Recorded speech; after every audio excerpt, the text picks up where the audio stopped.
मुलांना आज आपण शिकणार आहोत LCR-AC सर्किटबद्दल. LCR-AC सर्किटमध्ये AC सप्लाय कनेक्ट केलेला असतो. L म्हणजे इंडक्टर, C म्हणजे कॅपॅसिटन्स आणि R मध्ये रेजिस्टन्स. इंडक्टर, कॅपॅसिटन्स आणि रेजिस्टन्स हे तिन्ही पॅरामीटर्स कनेक्ट केले आहे सिरीज कनेक्शनमध्ये. ही आहे करंटची डायरेक्शन, इंडक्टरमधून जाणारे करंटचे डायरेक्शन, कॅपॅसिटरमधून जाणारे करंटचे डायरेक्शन आणि रेजिस्टन्समधून जाणारे करंटची डायरेक्शन. इंडक्टरमध्ये करंट लॅग करतो, त्यामुळे वरच्या डायरेक्शनला व्होल्टेज काढणार आहे. कॅपॅसिटन्समध्ये करंट लीड करतो, त्यामुळे व्होल्टेजची डायरेक्शन येणार आहे खालच्या बाजूला. आणि रेजिस्टन्समध्ये करंट आणि व्होल्टेजची डायरेक्शन ही सेम असते. आता LCR-AC सर्किटची मी काढणार आहे फेजर डायग्राम. तर ही एक रफ फेजर डायग्राम आहे LCR-AC सप्लायची. ठीक आहे, याच्यावरती मी शो करणार आहे करंटची डायरेक्शन, व्होल्टेजची डायरेक्शन. तर हे आहे ER रेजिस्टिव्ह व्होल्टेज, त्यानंतर इथे आहे EL आणि खालच्या डायरेक्शनला आहे EC. हे आहे E0 आणि E0 आणि ERच्या मध्ये जो अँगल बनतो तो आहे फाय. हे जे डिस्टन्स आहे EL मायनस EC. ओके, तर आता सगळ्यात पहिले मी करंटचा फॉर्म्युला राईट करते. I is equals to I0 sine of omega t. व्होल्टेजचा formula according to Ohm's rule सर्वांनाच माहिती असेल. काय आहे?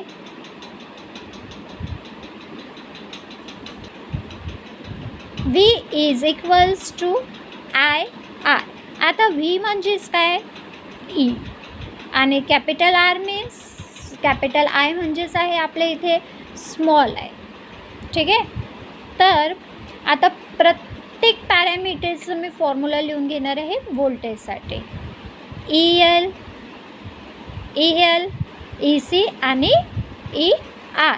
सगळ्यात पहिले मी नेम राईट करते. EL, EC आणि ER. तर व्होल्टेजचा फॉर्म्युला आहे करंट इंटू रेजिस्टन्स. ओके, तर आता EL करंट आहे I0 इंटू रेजिस्टन्ससाठी येणार आहे XL. ओके, रेजिस्टन्सच्या जागेवर. ECच्या जागेवर येणार आहे I0 XC आणि ERला येणार आहे I not into R. Okay, तर आता आपण याच्यावरती या ट्रायंगलवरती मी अप्लाय करणार आहे Pythagoras theorem. According to Pythagoras theorem बघा इथे मी राईट करते. E0 is equals to under root of ERचा स्क्वेअर प्लस EL मायनस ECचा होल स्क्वेअर. तर या सगळ्या ज्या व्हॅल्यूज आहे ER, EL, EC ऑलरेडी आपण वरती लिहिलेलं आहे. ERची व्हॅल्यू आहे I0 R, ECची I0 XC आणि ELची I0 XL. तर आता या सर्व व्हॅल्यूज आपण याच्यामध्ये काय करणार आहोत? पुटअप करणार आहोत. म्हणजेच काय? ERचा वर्ग म्हणजेच I0 Rचा वर्ग अधिक ELची किंमत काय आहे? I0 XL मायनस ECची किंमत काय आहे? I0 XC. आता या व्हॅल्यूज मी पुटअप केले आहे. याच्यानंतर आता प्रत्येक फॉर्म्युलाजमध्ये बघा कॉमन I0 प्रत्येक याच्यामध्ये तुम्हाला I0 काय दिसत आहे? कॉमन दिसत आहे. तर I0ला मी ब्रॅकेटच्या बाहेर राईट करते. अंडर रूट ऑफ I0 मधामध्ये काय वाचलं? R स्क्वेअर प्लस इथे काय वाचलं?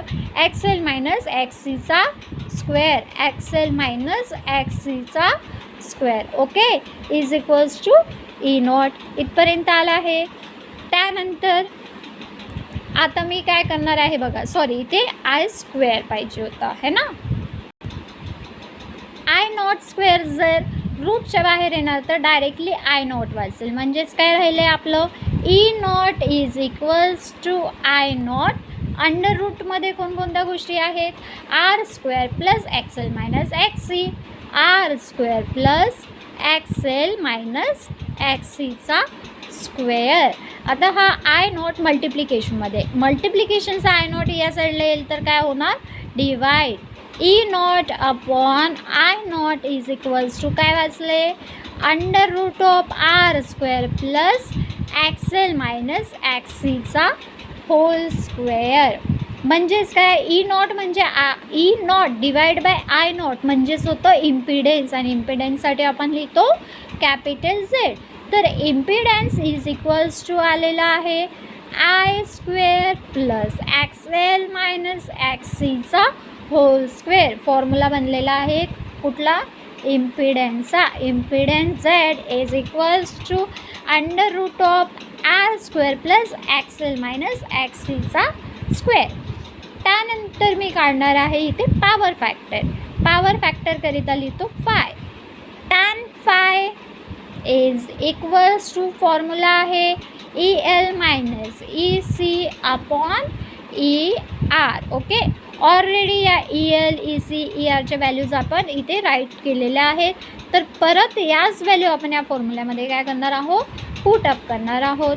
ई एलची व्हॅल्यू काय आहे, I nought XL, I nought XL minus E सीची व्हॅल्यू काय आहे, आय नॉट एक्सी. काय लिहायचं इथे, I nought XC divide by E आरची व्हॅल्यू काय आहे, आय नॉट आर म्हणजेच काय, divide by I nought R. Okay, त्यानंतर आता परत इथे कॉमन काय दिसतं आहे, आय दिसतं आहे. ओके, तर या आयला मी कॉमन काढणार आहे. I naught in bracket XL minus XC upon I naught of R. ठीक आहे, आय नॉट कॅन्सल झालं. काय वाचले आता finally, tan phi is equals to XL minus XC upon R. Okay, पण आता आपल्याला आन्सर टॅन फायचं काढायचं होतं का, नाही. कशाचं आन्सर पाहिजे होतं, फाय म्हणजेच काय, पॉवर फॅक्टर. ओके, तर power factor is equals to, हा मल्टिप्लायचं टॅन इकडे येणार तर काय होणार, tan inverse phi is equals to tan inverse of XL minus XC divided by R. Power फॅक्टरची व्हॅल्यू 3 वेगवेगळ्या कंडिशनमध्ये येऊ शकतं. तर बघा मी इथे राईट करून देते. फायनली पॉवर फॅक्टरचं आपल्याला फॉर्म्युला काय भेटलेला आहे, टॅन इनवर्स एक्सेल मायनस एक्सी. इथे परत मी राईट करते. काय आला आहे फॉर्म्युला आपला, tan inverse of XL minus XC divided by काय, डिवायडेड बाय काय आलं होतं, R, divided by R. Okay, तर आता ही जी पॉवर फॅक्टर आहे याची व्हॅल्यू 3 वेगवेगळ्या कंडिशननी राहू शकते. इकडे बघा, जर फायचं फॉर्म्युला पॉवर फॅक्टरचं काय लिहिलं होता, E L minus E C. जर XL is equals to XC, XL आणि एक्सीची किंमत सेम असेल तर मग पॉवर फॅक्टर असणार आहे 0. ओके, जर एक्सेलची किंमत ही एक्सीपेक्षा जास्त असेल तर आन्सर पॉझिटिव्ह येईल, आणि एक्सेलची किंमत एक्सीपेक्षा कमी असेल तर आन्सर नेगेटिव्हमध्ये. सेकंड कंडिशनमध्ये जर एक्सेलची किंमत जास्त आहे कोणापेक्षा, एक्सीपेक्षा, तर जे आपलं पॉवर फॅक्टर आहे ते येणार आहे पॉझिटिव्हमध्ये. आणि लास्ट कंडिशन, एक्सेलची किंमत कमी आहे एक्सीच्या किंमतपेक्षा, तर आपलं जे पॉवर फॅक्टर आहे ते येणार आहे नेगेटिव्हमध्ये.